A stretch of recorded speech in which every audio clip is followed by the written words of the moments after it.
Buenas tardes, profesor Walter. En primer lugar, muchas gracias por recibirnos y por disponer de su tiempo para esta conversación. Para nosotros es un privilegio poder hablar con usted y conocer acerca de su experiencia como docente. Mi nombre es Key Sarmiento, soy estudiante del módulo Didáctica y Evaluación del Aprendizaje, que hace parte de mi proceso de formación en la maestría Neuroeducación e Inclusión. El propósito de esta entrevista es acercarnos desde su propia voz y experiencia a las prácticas pedagógicas que usted desarrolla en el aula, entendiendo por prácticas pedagógicas todo aquello que usted piensa, planea, decide en su ejercicio cotidiano como docente, desde cómo organiza una clase hasta cómo la evalúa, qué recursos usa, qué se espera lograr de los estudiantes. Lo que me interesa conocer de sus actividades en el aula son sus creencias sobre la enseñanza y el aprendizaje, sus opiniones. Les pedimos que hable con total libertad y confianza, porque primero, este no es una prueba de conocimiento ni una evaluación de su desempeño como docente. No hay respuestas correctas ni incorrectas. Lo que nos importa es su perspectiva personal y su experiencia real. Segundo, no existe ningún juicio de valor de nuestra parte frente a lo que usted nos comparte. Todo lo que nos diga será tratado con respeto, confidencialidad y únicamente con fines académicos. Tercero, usted tiene la libertad de responder alguna pregunta, si así lo prefiere, de tomarse el tiempo que necesite para pensar y de expresar de manera como le resulte más cómodo. Y con su permiso, hacemos la grabación del video. ¿Nos confirma pues la grabación? Sí, ya está grabando. Ok. Antes de comenzar, ¿tiene alguna pregunta antes de que iniciemos? No, ninguna. Ok. ¿Cómo se siente el día de hoy?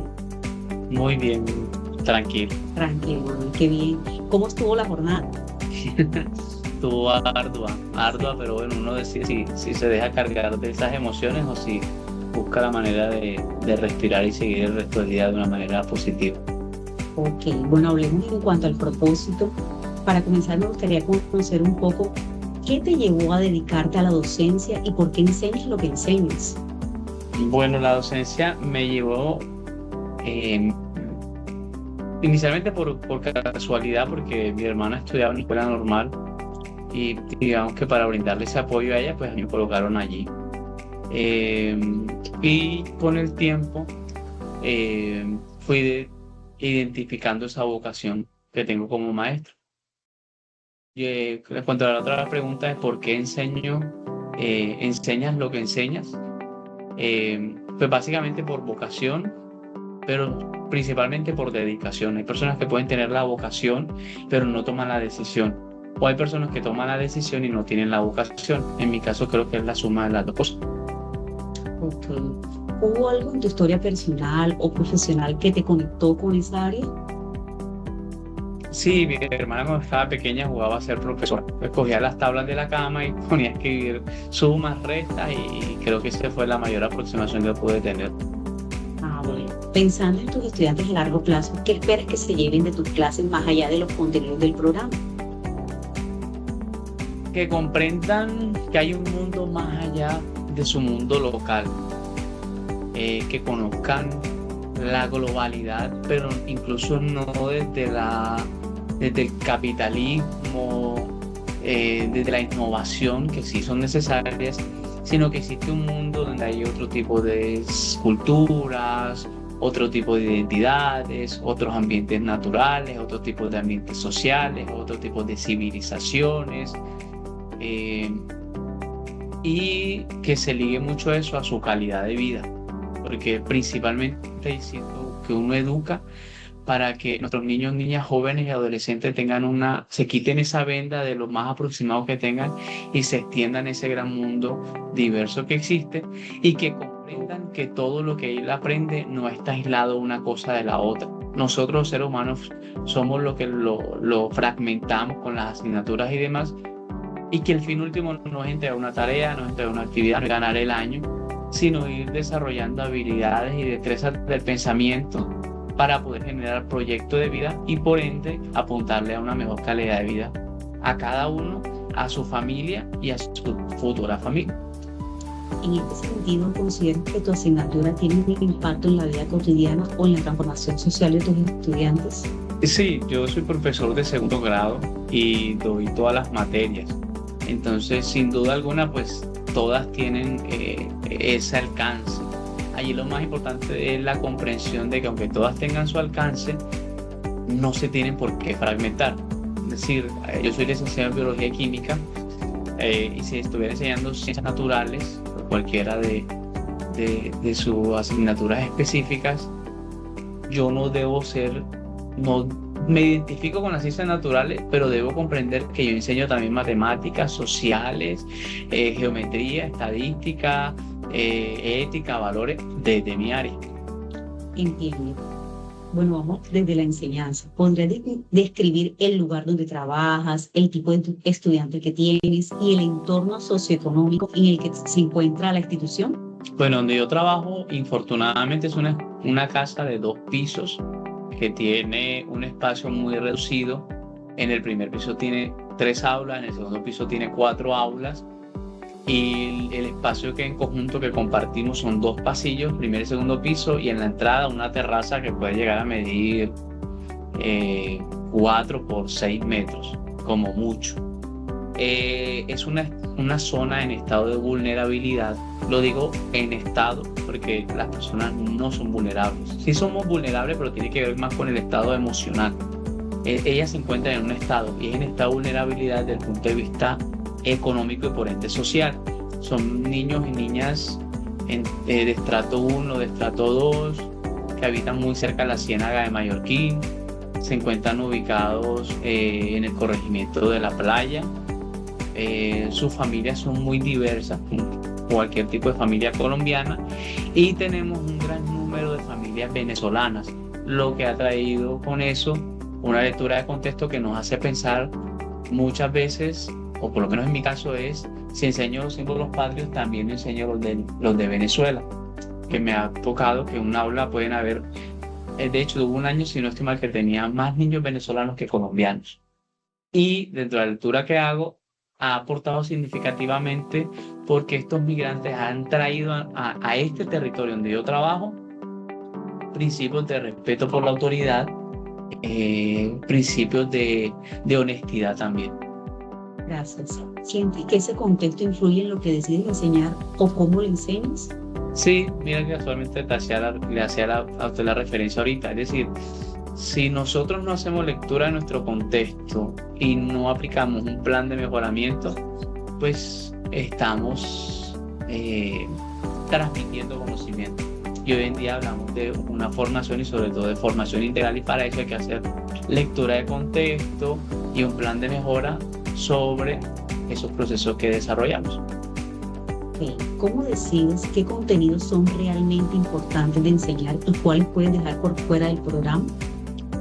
Primero, esa lectura de contexto, y lo más importante es no aterrizar los contenidos son una excusa, porque eso nunca va a desaparecer y es algo muy bueno del currículo racionalista académico o pedagogía tradicional. Los contenidos no desaparecen, pero sí es importante que hoy en día el maestro del siglo XXI hable de evidencias de aprendizaje o de aprendizajes. Entonces, ¿qué es un aprendizaje? Aquello que está construido como un verbo. El estudiante es capaz de describir tales elementos a partir de. Es decir, que tiene un verbo que son las acciones, más que las acciones, perdón, es la habilidad o la destreza del pensamiento que el estudiante con la cual va a interactuar y va a potenciar. Entonces se habla de observar, clasificar, rotular, identificar, describir y demás. El contenido, que es lo que usted menciona, son los temas. Si está hablando de sustantivo, adjetivo, verbo, adverbio, propiedades de la suma, resta, multiplicación, etc. Y la condición, que es cómo lo voy a enseñar o para qué lo voy a enseñar. Entonces, ¿cómo yo privilegio esos contenidos? Cuando tengo claro lo que le acabo de decir, esos aprendizajes. Entonces digo, mi estudiante debe priorizar en la identificación de sustantivos, pero en tercer grado debe priorizar la clasificación de los sustantivos. Es decir, que yo esa pregunta la articularía no solamente a qué contenidos priorizo, sino qué aprendizajes. Y los aprendizajes van de acuerdo a qué tan complejo es el grado en que se encuentra el estudiante. Entiendo. ¿Cómo adaptas el saber de tu disciplina para que sea comprensible y significativo para tus estudiantes? ¿Qué adapto? ¿Me repites ese Sí, tranquilo.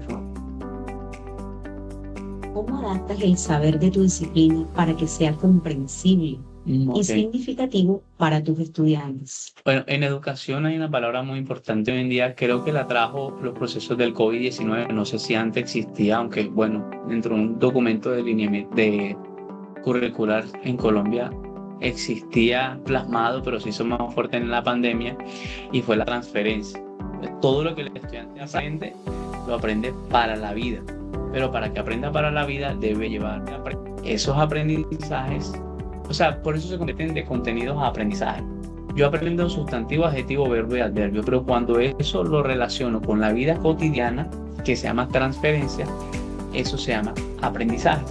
Sí, que podríamos hablar de un aprendizaje situado o aprendizaje solamente. Entonces, lo más importante de lo que me refiero ahorita es hacer esa transferencia del conocimiento. Todo lo que el estudiante aprende puede ser aplicado. Incluso, no solamente en tu contexto local, regional, nacional, sino también internacional. Okay. Bueno, hablemos de la secuencia. ¿Cómo suele estar organizada una clase tuya de principio a fin? ¿Hay una estructura que sigas regularmente? Sí, eso depende mucho del modelo pedagógico de una escuela y del enfoque metodológico. En nuestra escuela tenemos el modelo pedagógico sociocrítico, ¿verdad? Que apunta, son estos pensamientos de Paulo Freire que nos apunta que el estudiante debe desarrollar todas estas apuestas críticas para darle solución a situaciones de su cotidianidad. Es decir, mira cómo eso se liga con la transferencia. Y entonces, de acuerdo a eso, hay un enfoque metodológico que está basado en la percepción. Entonces, hay un primer momento en el que se desarrollan ciertas estrategias para poder identificar la percepción que tiene el estudiante con respecto a un proceso específico. No me gusta llamarle tema, sino el proceso. Luego de eso ya se trabaja sobre puntualmente el proceso teórico-práctico como tal, ¿ya? Entonces ya es cuando nos adentramos, ahí sí netamente en este es el contenido, esto es lo que el estudiante debe aprender. Muchas veces parte primero de la práctica y luego llega a la teoría. Otras veces llega a la teoría y pasa a la práctica, porque entonces ahí es donde uno ve el aprendizaje por descubrimiento de Brunner. Yo puedo trabajar con un estudiante stop, que lo da con segundo grado, y jugamos stop. Luego le pregunto a mis estudiantes, ¿qué creen que vamos a aprender el día de hoy? Después decimos, palabras, una cosa, y empezamos a lluvia de ideas. Y finalmente yo debo hacer como un embudo con toda esa información y canalizar todas esas ideas en ellos, es decir, bueno chicos, hoy vamos a trabajar acerca de los sustantivos. Sustantivo propio, sustantivo común, cuando se escribe en mayúscula, cuando se escribe en minúscula. Entonces, hay parto de la práctica para llegar a la teoría, que es el aprendizaje por descubrimiento de Brunner. O puedo hacerlo al revés. Primero lo sustantivo, después hago la práctica y hago entonces, primero teorizo la práctica. Y finalmente llego a la transferencia del conocimiento y es eso como lo aplico en otros contextos.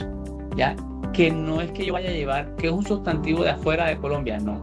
Son situaciones que le invita al estudiante a pensar, ¿ya? Situaciones de la vida real, como por ejemplo que no aplica para el grado segundo, pero quizás de pronto.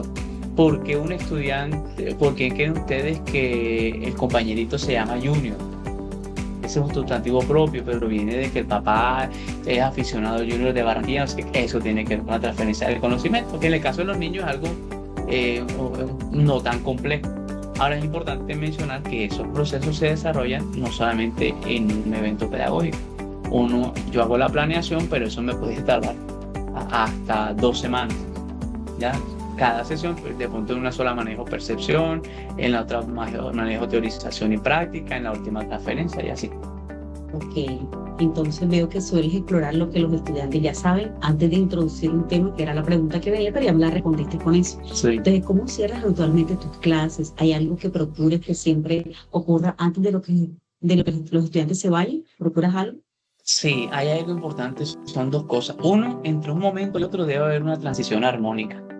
Es decir, el estudiante debe saber en qué momento se acabó los conocimientos previos, en qué momento va a entrar la teorización, en qué momento va a entrar la práctica. O sea, que tú como docente se lo digas, porque cognitivamente él debe ser consciente de lo que está ocurriendo. ¿Ya? Y segundo, el cierre debe hacerse a través de procesos de metacognición, donde el estudiante interiorice qué aprendió, cómo lo aprendió, para qué lo aprendió, cómo puede aprender en otro momento eso. Y allí lo invita a que haga una reflexión no solamente del proceso de él, sino de su maestro, incluso de su par. Entonces, en ese momento se hace una auto, una co y una heteroevaluación. Ok. ¿Y cómo decides cuándo pasar de un tema a otro? Eso está planteado, pero finalmente los estudiantes con sus aportes son los que nos dicen, son los que nos dan luces de si puedo cambiar o no, por así decirlo, un tema. Pero principalmente son los estudiantes, porque si no, entonces me convierto en un profesor tradicional en el que solamente trabajo sobre contenidos y no sobre las necesidades de los estudiantes. Ahora hablemos de didáctica. ¿Hay alguna estrategia o actividad que uses con frecuencia porque sientes que realmente les llega a los estudiantes? Sí, principalmente la que le decía ahorita. Yo manejo tanto Brunner como Ausubel, que es el aprendizaje significativo, el aprendizaje por descubrimiento. Ambos manejan el aprendizaje significativo, o sea, Brunner también. Y lo principal es partir muchas veces de que el estudiante parta del descubrimiento, o sea, parta de una situación para que él descubra qué es lo que va a aprender.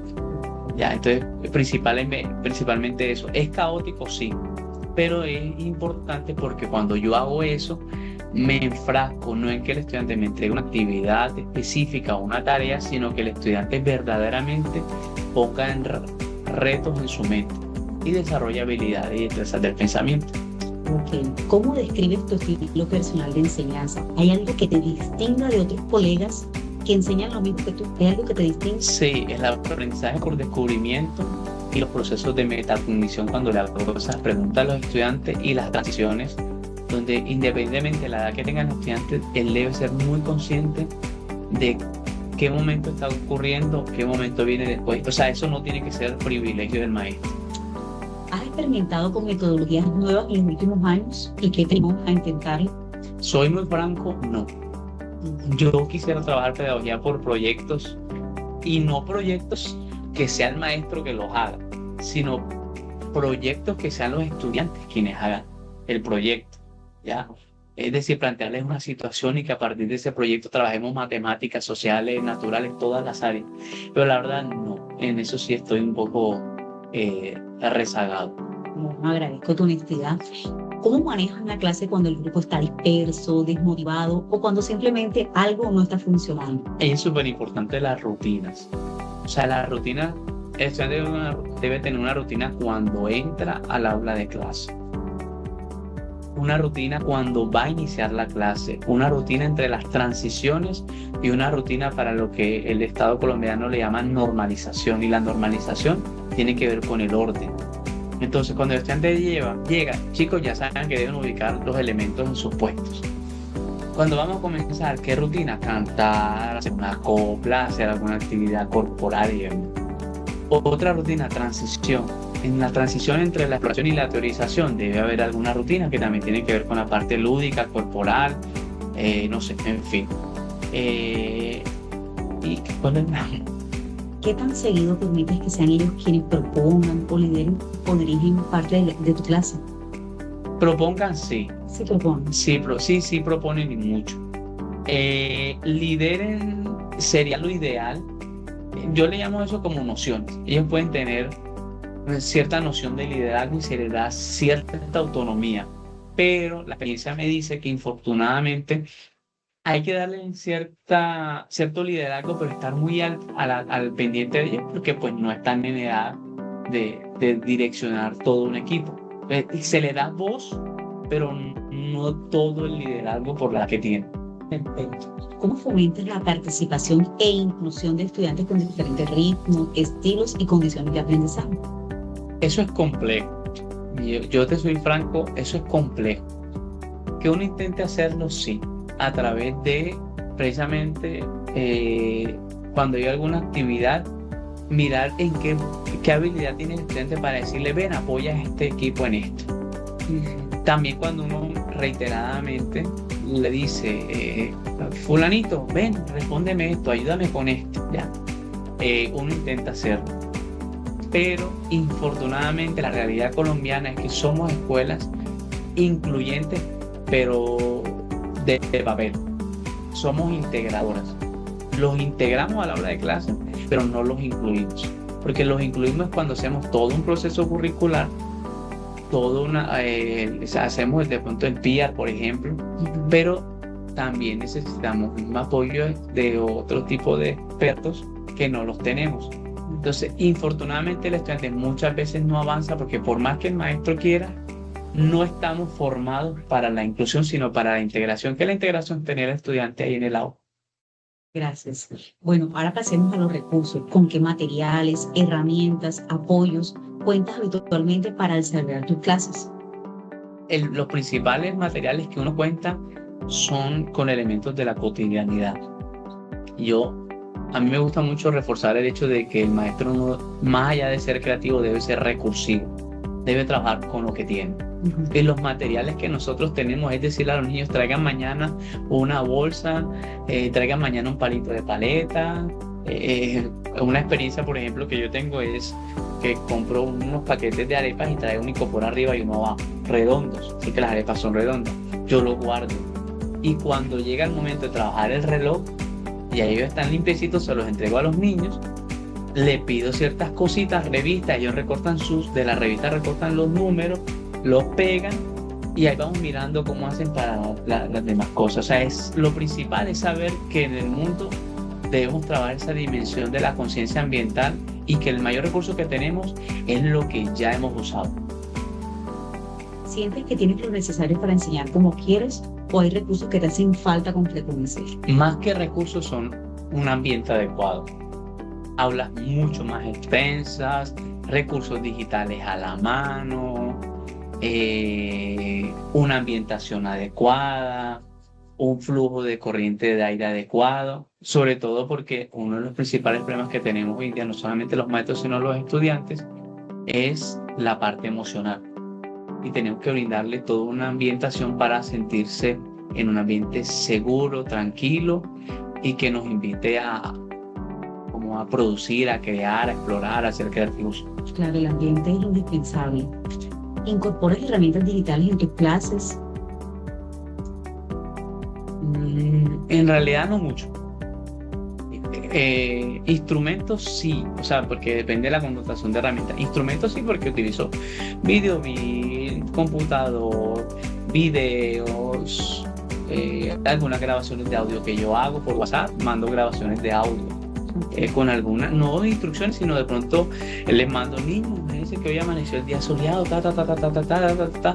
y entonces el niño tiene que estar en su casa y debe escribir los adjetivos que identificó en el texto. Entonces eso también es ser recursivo.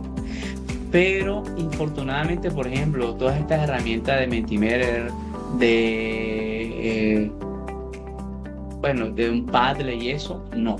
Porque pues son niños pequeños, en la casa tampoco hay muchos recursos, entonces no se presta a eso. Pero los insumos tecnológicos sí. Ok, bueno, pasemos a la evaluación. ¿Cómo sabes tú, como docente, que un estudiante realmente aprendió? ¿Qué te lo indica? Bueno, ahí lo más importante es que el maestro sepa que lo que él aprendió debe tener un verbo. Que ese verbo es una habilidad de destreza del pensamiento. Si yo coloco identificar, entonces yo paso por donde el estudiante y le pedí que leyera un texto y que en el texto subrayara de amarillo los verbos. Eso es lo más fácil, la identificación, y que infortunadamente el maestro no pasa de ahí. Porque yo paso y miro que el estudiante se subrayó la palabra indicada y digo, ya identifico. Ya cuando lo vamos a describir, ya me tengo que sentar a revisar cada uno de los cuadernos y detallar que verdaderamente hice una descripción. Si es categorizar, clasificar, entonces también reviso. Entonces, creo que lo principal de saber si el estudiante aprendió es, primero, que yo sea consciente de cuál es esa habilidad que él está desarrollando. Y ya después me toca, evidentemente, revisar, o incluso en el mismo discurso, porque no todo es escrito. el mismo discurso, identificar, pero la habilidad. ¿Qué tipo de evaluación utilizas en tus clases y por qué los prefieres sobre otros? Bajo la realidad que uno tiene, en mi caso son 33 estudiantes en un aula de, no sé, de 6x6, creo que no llega a 6x6. La mayor evaluación que yo desarrollo con ellos es la evaluación en la que todo lo que se hace se identifica el aprendizaje. Es decir, si el estudiante escribe algo en el cuaderno, lo valoro. Si el estudiante me está mencionando algo, lo valoro. La verdad no manejo evaluación por competencias, que es de pronto una oportunidad de mejora que tengo. Y sí valoro mucho o evalúo mucho todo lo que dice el estudiante de cómo se ha sentido, cómo lo puede hacer mejor, es decir, esos procesos de metacognición. Lo valoras mucho. Sí. Okay. ¿Hay alguna vez algún estudiante te sorprendió con una evaluación, ya sea para bien o para mal? ¿Cómo lo manejaste?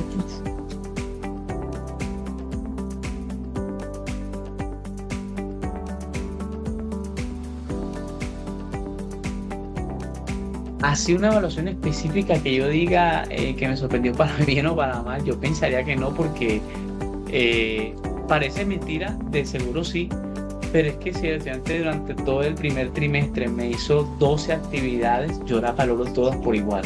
Es continuo. Sí, entonces yo creo que el mayor impacto que he tenido es cuando los estudiantes, a pesar de que tienen 7 años, tienen la valentía y el criterio para decirte: profe, es que hoy estuvimos como aburridos. La sinceridad. Sí, la sinceridad. Entonces, lo que más me sorprendió en la evaluación es esos procesos de metacognición en el estudiante, o cuando él dice: profe, es que yo veo que yo aprendo más cuando yo coloreo.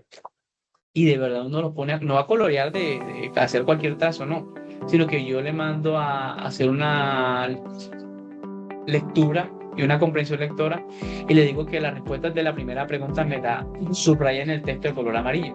Entonces, la pregunta es: ¿por qué la profesora Kelly hoy estaba con el león? Ella lo escribe, pero aparte de eso tiene que irse al texto a colorear donde desea la respuesta. Se llama recuperar información. Entonces el estudiante lo colorea. Entonces es chévere cuando el estudiante dice: profe, es que yo aprendo mejor coloreando, y él no sabe que ese coloreado es que tiene la capacidad de recuperar información haciendo subrayado. ¿Qué opinas de las calificaciones numéricas como forma de valorar el aprendizaje? Son necesarias. El Estado colombiano lo dice, y no necesariamente porque lo diga yo estoy de acuerdo. Son necesarias porque infortunadamente el ser humano es muy conductual y muchas veces actúa desde lo coercitivo. Suena cruel, pero es así. Y si nosotros queremos éxito, a veces toca presionar a las familias, en el caso mío a la familia, porque al niño no, el niño apenas está desarrollando autonomía, en decirle: oiga, tiene que esforzarse un poco más en el proceso del niño. Y muchas veces la realidad que vivimos en nuestras escuelas es que así tenga escrito el desempeño, el papá se baja el número. Y difícilmente le vamos a quitar eso, porque es una realidad que nosotros llevamos. Y porque incluso los papás muchas veces no leen, no tienen la cultura de leer. No es que no sepan leer, no tienen la cultura de leer. Toca ponerle un número. Perfecto. ¿Les permites evaluarse entre ellos o evaluarse a sí mismos?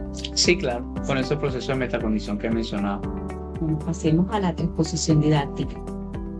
¿Cómo describes el proceso de convertir un conocimiento muy especializado o técnico en algo que tus estudiantes puedan comprender y apropiarse? Hay algo que se llama priorización de los aprendizajes, y tiene que ver con de eso que voy a trabajar como aprendizaje, qué es lo más importante. Si el estudiante no es capaz de clasificarme, entonces apunto a la identificación de. Entonces cuando tengo un conocimiento muy complejo, lo que hago es, bueno, si es muy complejo, voy a priorizar. El estudiante no me va a poder clasificar, entonces trabajo sobre lo básico, ¿ya? Que es la identificación. Y cuando habla de las necesidades ahorita, es que uno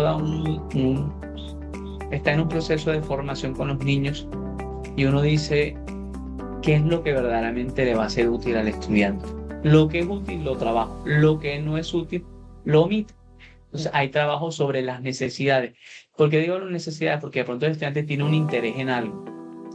Pero si yo veo que quizás ese interés no tiene tanta profundidad, tengo que trabajar sobre la necesidad y no sobre el interés.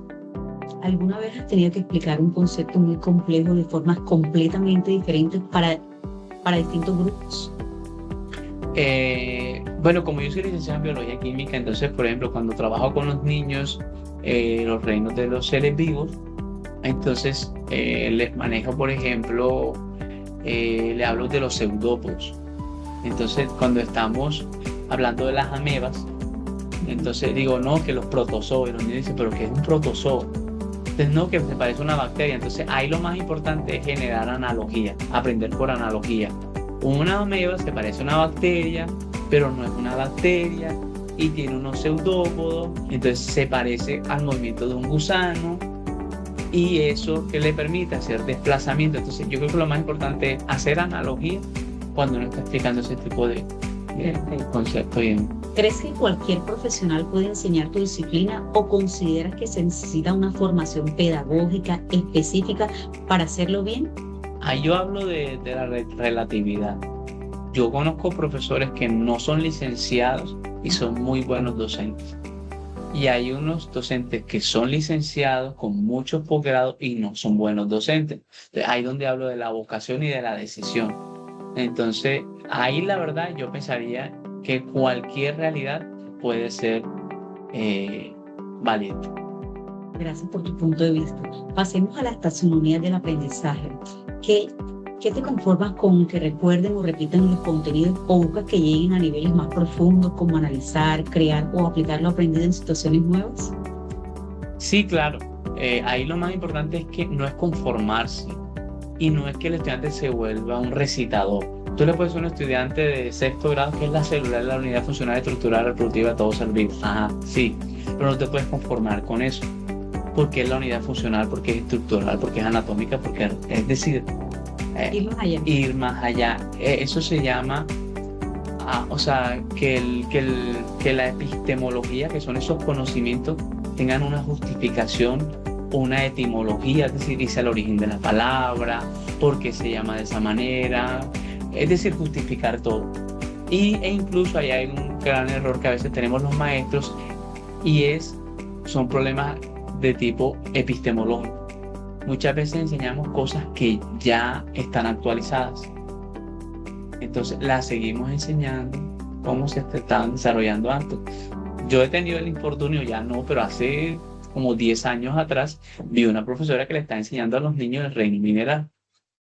Y desde los años 90 más o menos ya no existe el reino mineral porque no se llama reino de la naturaleza, sino reino de los seres vivos. Perfecto, gracias. ¿Cómo diseñas actividades o retos que exijan a los estudiantes ir más allá de la memorización? Lo más importante es eso, partir del descubrimiento, crear situaciones y que sea el estudiante quien me induzca o inducir entre ellos qué es lo que el profesor pretende trabajar en esa sesión.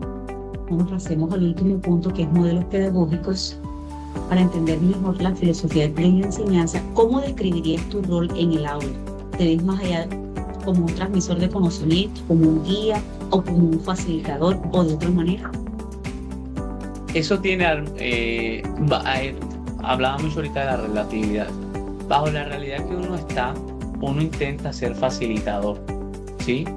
Y bajo esa realidad intento crear situaciones, cuando están esas situaciones, ir persuadiendo al estudiante para que se me vaya sustantivo y no hacia otra cosa, porque uno tiene que ser persuasivo en ese momento, canalizar las energías porque es caótico, Brunner dice que eso es caótico.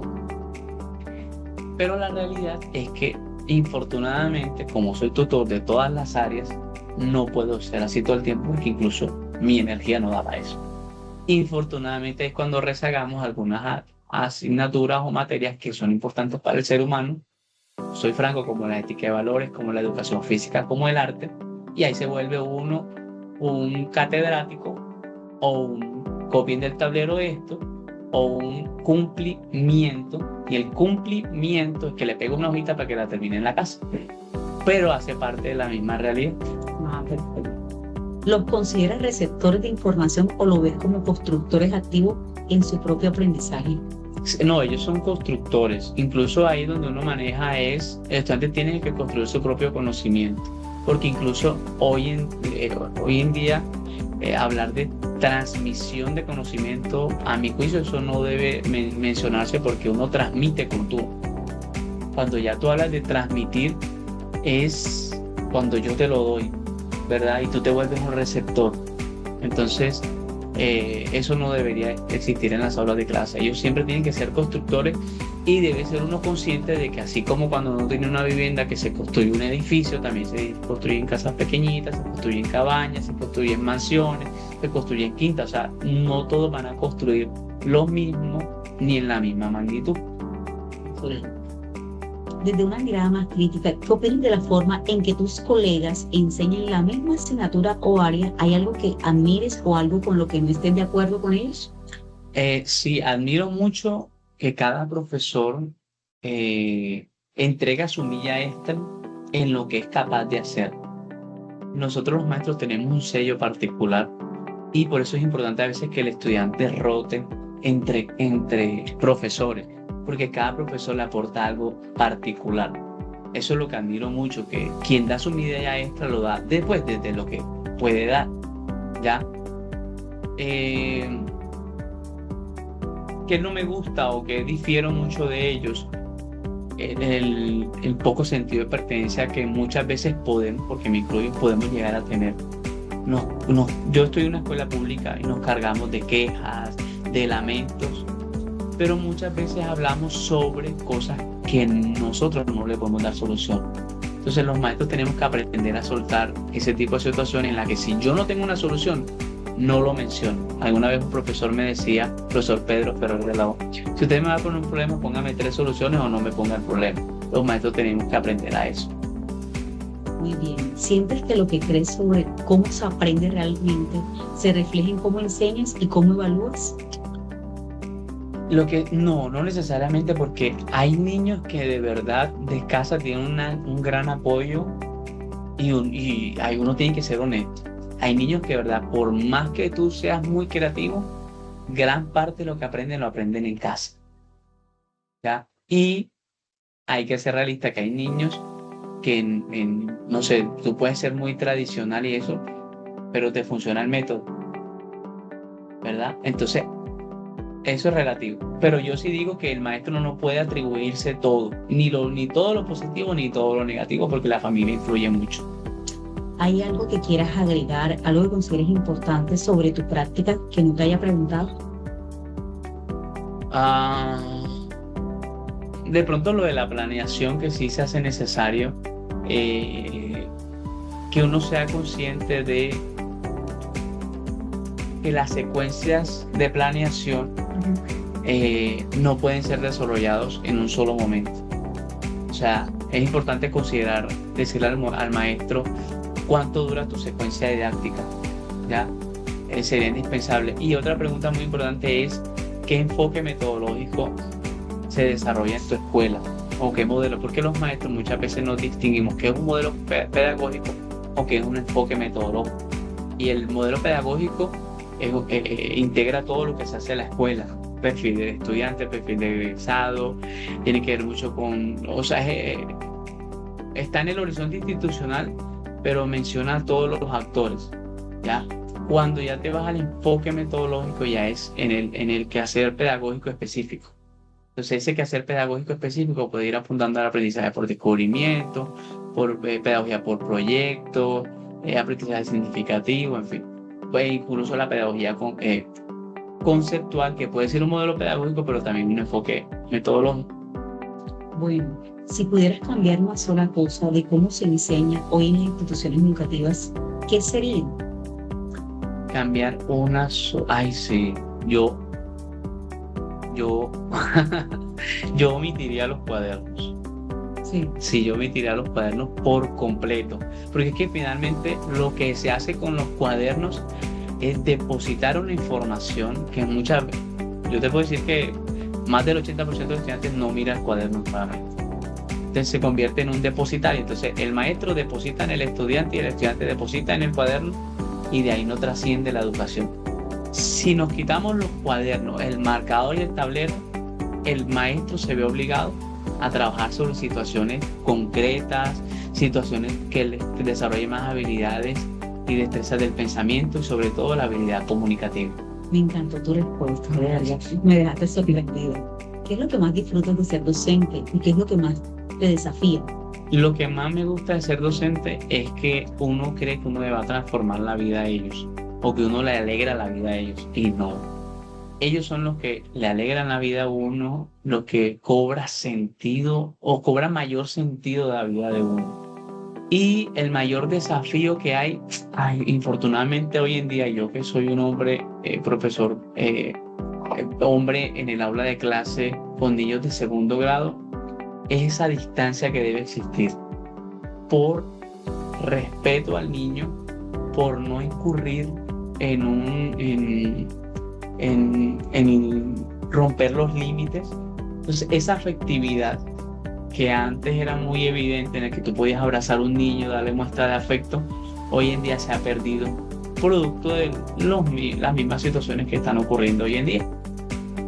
Bueno, Walter, la verdad es que siento un profundo agradecimiento por brindarme primero tu tiempo para compartir los conocimientos, experiencias con nosotros. Ha sido muy valioso escuchar tu perspectiva y aprender de esa trayectoria que tienes. Agradecemos tu disposición y el aporte que hace parte de nuestra formación. Un verdadero placer disfrutar de esta entrevista. Te lo agradezco mucho. Mucho gusto, que